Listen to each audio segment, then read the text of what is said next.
The day before the election, according to the polls, again, supposed to be a fairly popular president. I mean, big embarrassment if they can't pull out a win there. I thought it was interesting that Donald Trump actually was in Michigan campaigning on the last day before the election. I mean, who told him that that was the place that he should be? Okay. And why is it that we have an announcement here. Donald Trump has just won the state of Wisconsin, which gives him 10 electoral votes. Donald Trump now goes over the 270 mark.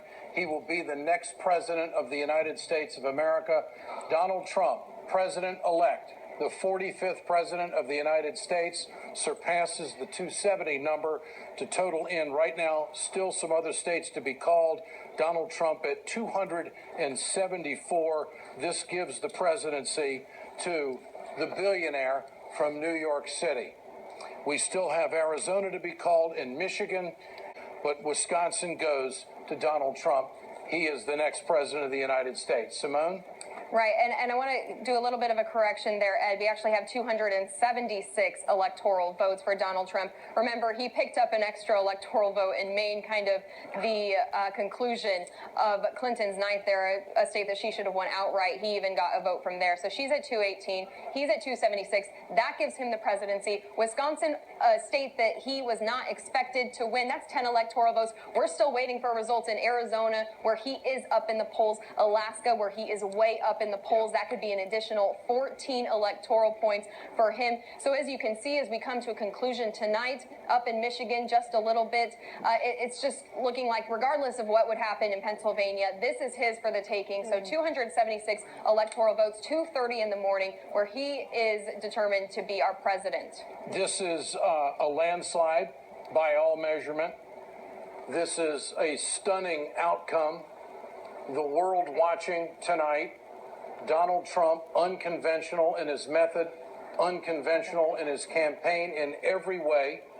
A man who speaks his mind, who is beyond arrogance, ego as big as Asia, and certainly not backing down to anyone. Telling the American people that the only special interest he had was you, the voter.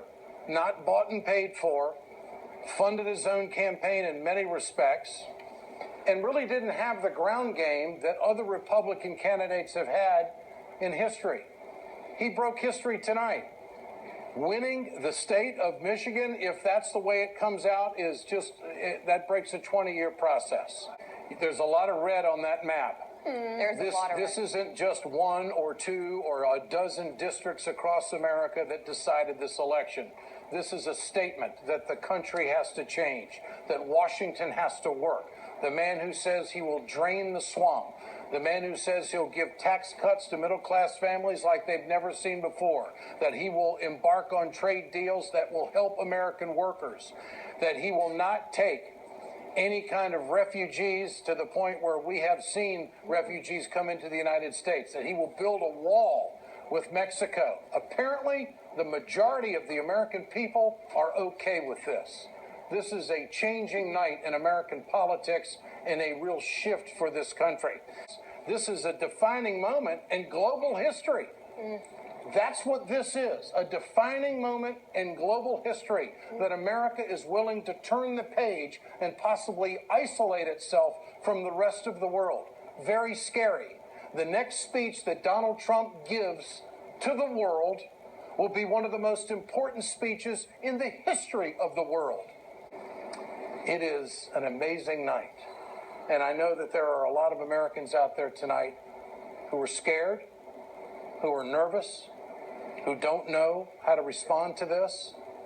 And I ask you as an American tonight, have faith. Have faith that we will overcome and our country will be great. It is amazing. And I think simply amazing. We all knew that we were going to use the word historic to describe tonight. Many people thought that would be to describe the first woman being elected president. Didn't turn out to be that. That ends up being the case. Very powerful message you've just outlaid for us there, Ed. And I want to check in now with Tyrell Ventura, who's at the Trump campaign. The first time we've been able to check in since it's official, Tyrell. The numbers are there. What's the feeling? The feeling is incredible. That's all I can say. It is incredible. It's unprecedented. The walking to and from the streets just to get over here to do this hit, you feel a tension in the air. You feel a jubilation in the air, celebration. At the same time, you have a very real, I would almost say frightening feeling walking down the street because there's a lot of xenophobia in the streets right now. And so that's what you're feeling on the streets right now. Strong police presence, a media that is in shock, a mainstream media that's in shock, but it is a truly, truly once in a lifetime, odd, and historic feeling in the air of the streets of Manhattan. Lindsay France, your thoughts? My goodness, I think I'm in shock. I mean, over a span of 10 minutes, we had so much happen at this desk, and you said, bring in some coffee, we're going to have to stay some more. No, we got it right now. And I think that based on what we saw tonight with Hillary not coming out and Donald sweeping it like this. Did you learn any lessons from looking at past elections that could be applied tonight, or is this just totally, unpredictable? Was this unpredictable? What I think we learned from tonight, if we talk about demographics, is that the minority vote did not turn out for Clinton in the same way that it did for Obama. They were not mobilized by her. Also, another point, if we can pull up the map, which will show how many states Trump did end up winning. A lot of people criticized the Trump campaign's ground game in this. A lot of people said they did not have a plan to win. And when you look at the map and see how many states he was able to take, states that they never expected, that he was able to take these states in the Midwest where Republicans have not won for years. This is huge. This is a message that crosses over party lines.